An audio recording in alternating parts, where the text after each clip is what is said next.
Salut, je suis Nigel Panasco et je suis en train de faire une peinture. Est-ce que vous devinez ce que c'est? Je vais vous donner un petit indice. J'ai grandi dans la religion chrétienne, j'ai été élevée dedans et c'est quelque chose qui a beaucoup marqué ma vision du monde, ma vision de moi-même, des gens.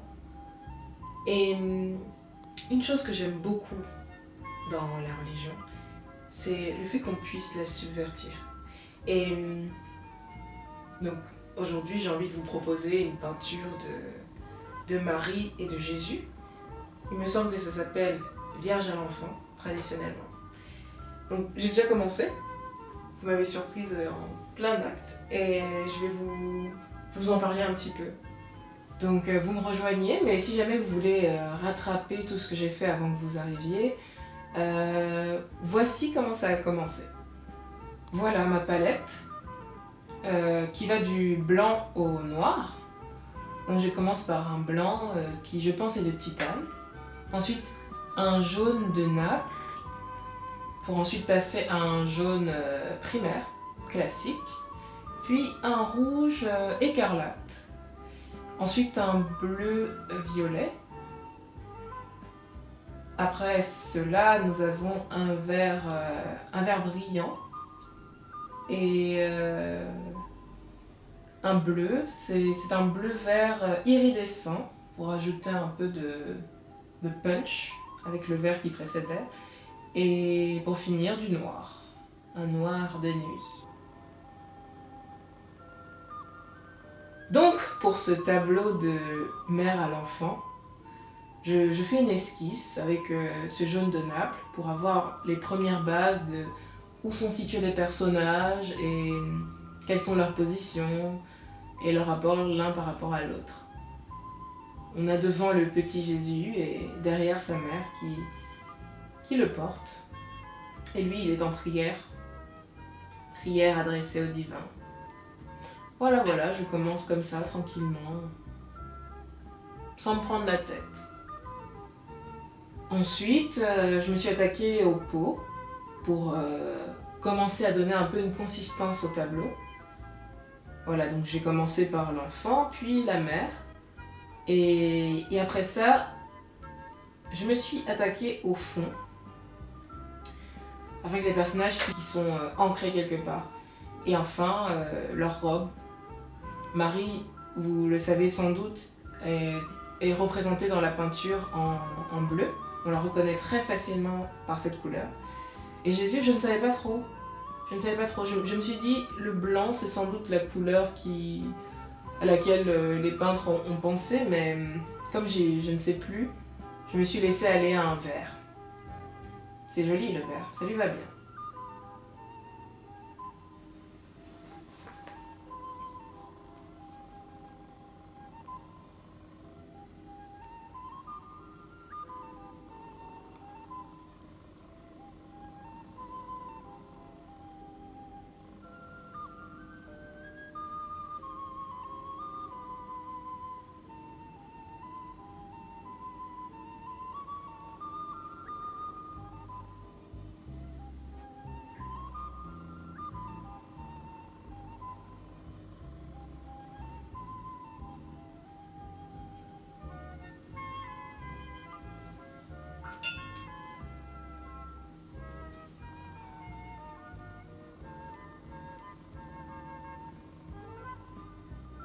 J'essaie de donner à Jésus une expression très dévouée, très pieuse.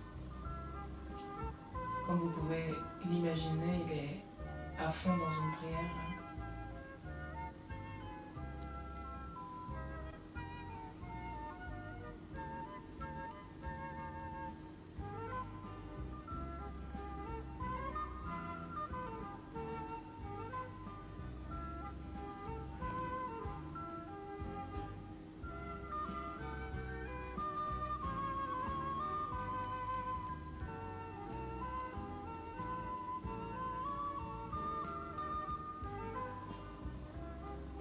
Plus je peins, plus je suis inspirée. Ça doit être ça l'énergie divine.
votre avis, pourquoi prie-t-il?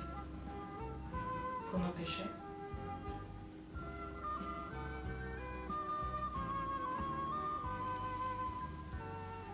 Mhm. Ok. Une chevelure pour Jésus.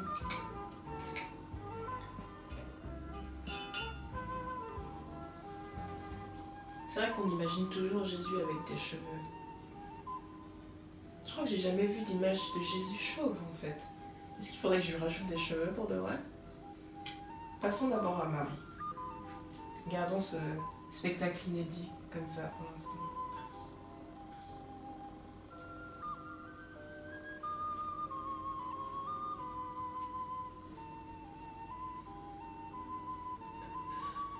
Pareil en fait, Marie on la voit toujours avec des cheveux. Hmm.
Mhm.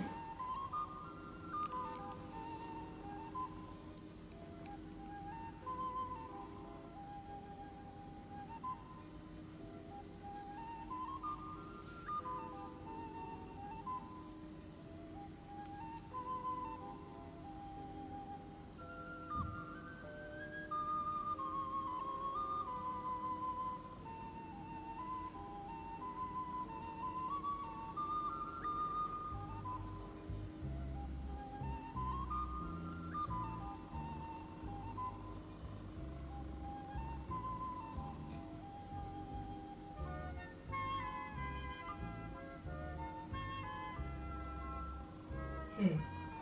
Ça lui fait un look inattendu. Elle a presque l'air moderne. Ouais. Il émane de cette peinture une impression de mystère.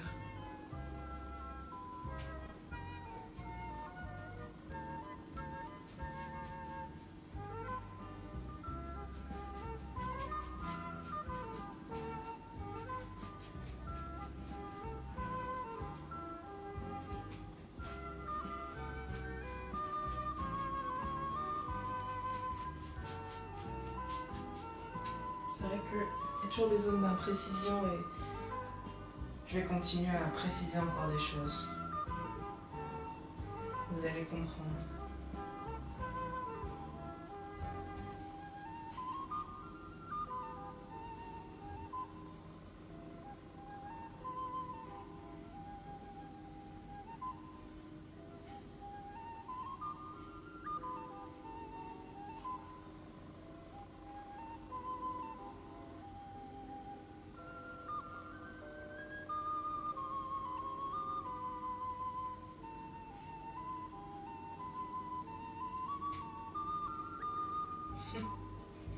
Je dirais un peu Voldemort, je trouve.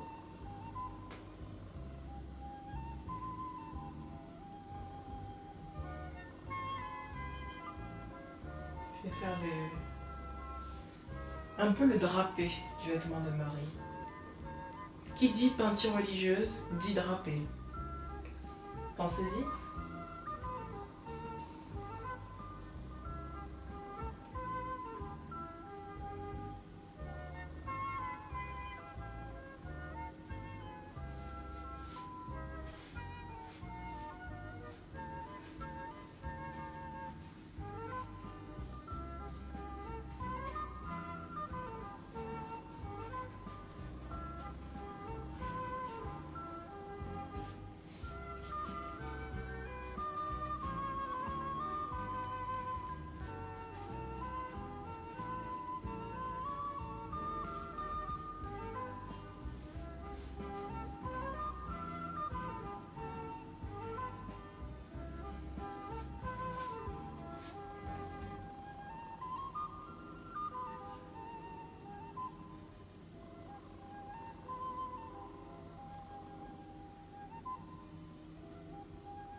un truc un peu abstrait, comme ça.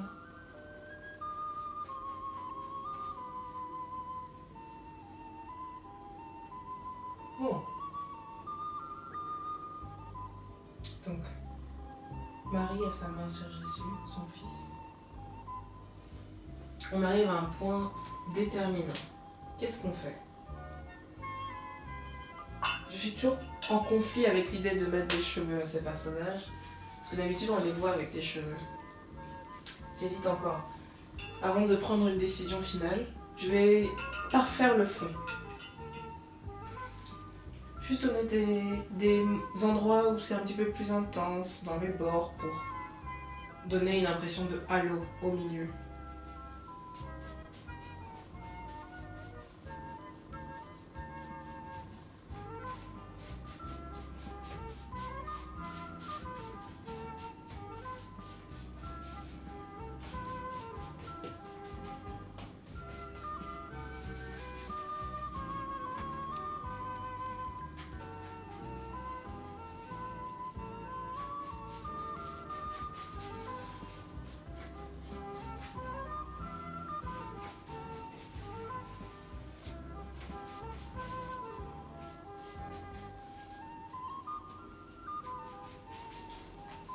Je tamponne un peu pour donner le côté évanescent, progressif du fond. Voilà. Ouais.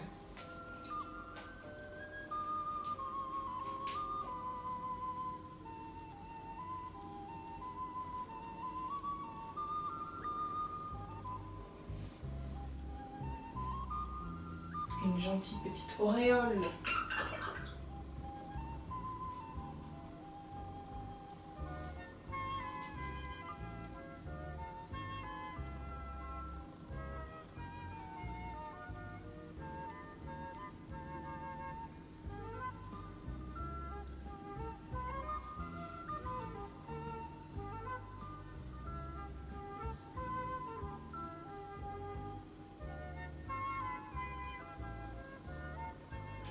Il est mignon quand même, le petit Jésus. On arrive bientôt à la fin. Je vais encore préciser quelques petits éléments, mais on saisit l'idée, quoi. C'est une vierge à l'enfant, Marie et Jésus. Je suis pas trop sortie des sentiers battus. Marie, à nous deux. Le monde s'inquiète de ta tête.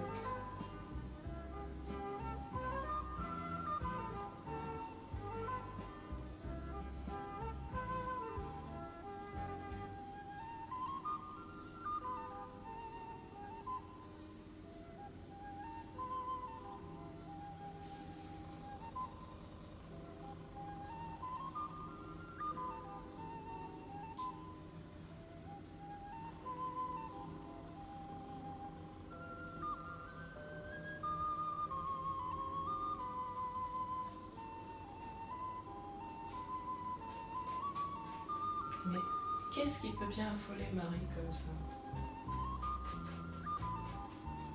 Peut-être que c'est tout simplement la vision du destin immense de son fils. Imaginez mettre au monde un enfant et savoir quelque part en vous que cet enfant est destiné à la potence. Enfin, pas exactement la potence, la crucifixion, mais à de grandes choses qui l'amèneront directement à sa mort. C'est effrayant. Je ne souhaite ça à aucune mère. Il y a de quoi être effrayé, je comprends. Franchement, je comprends.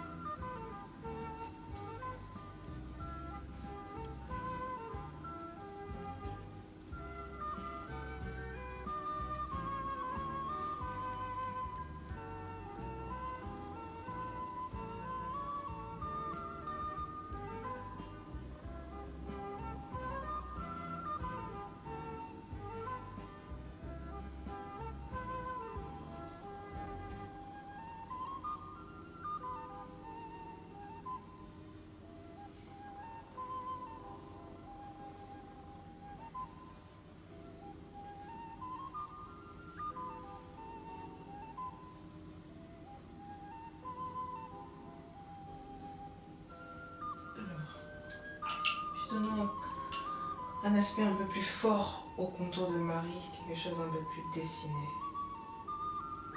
C'est elle la mère, c'est elle l'adulte.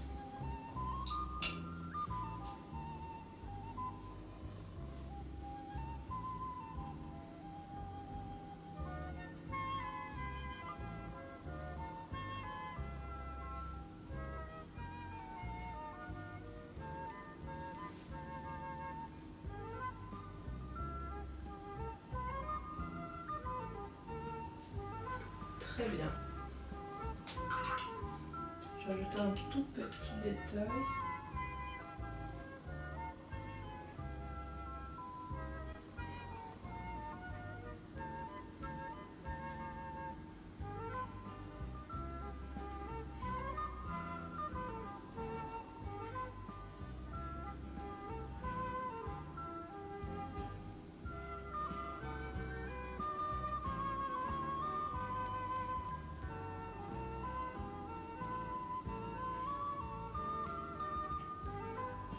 Voilà, vous avez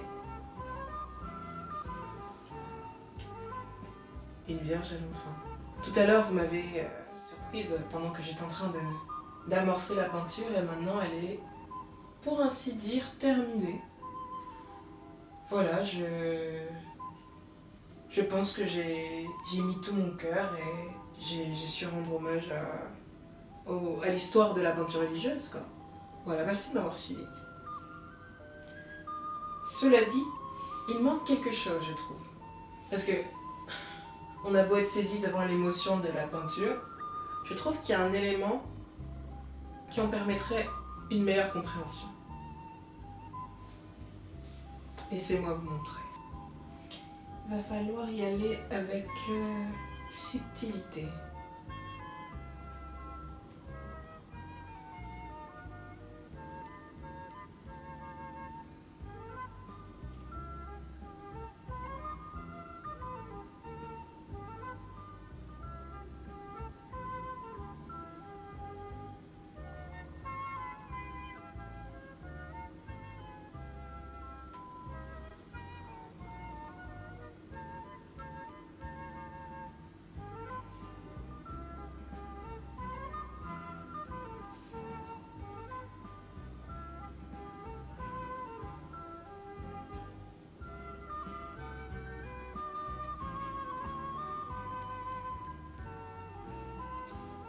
Marie montre son vrai visage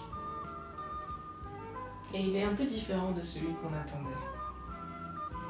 À vrai dire, je pense qu'il y a beaucoup de mères qui, malgré l'amour qu'elles portent à leur enfant, sont en difficulté. Je ne savais pas que j'allais parler de ça, mais on dirait que c'est de ça que ça parle.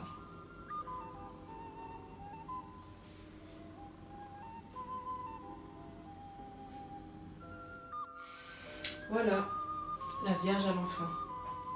Je me suis taché les mains, j'ai renversé de l'eau, j'ai bien utilisé cette palette et je suis bien contente. Quelle bonne expérience. Ça m'a fait beaucoup réfléchir à la spiritualité, à la maternité, à la vie en somme. Merci d'avoir été avec moi au cours de cette expérience. À la prochaine!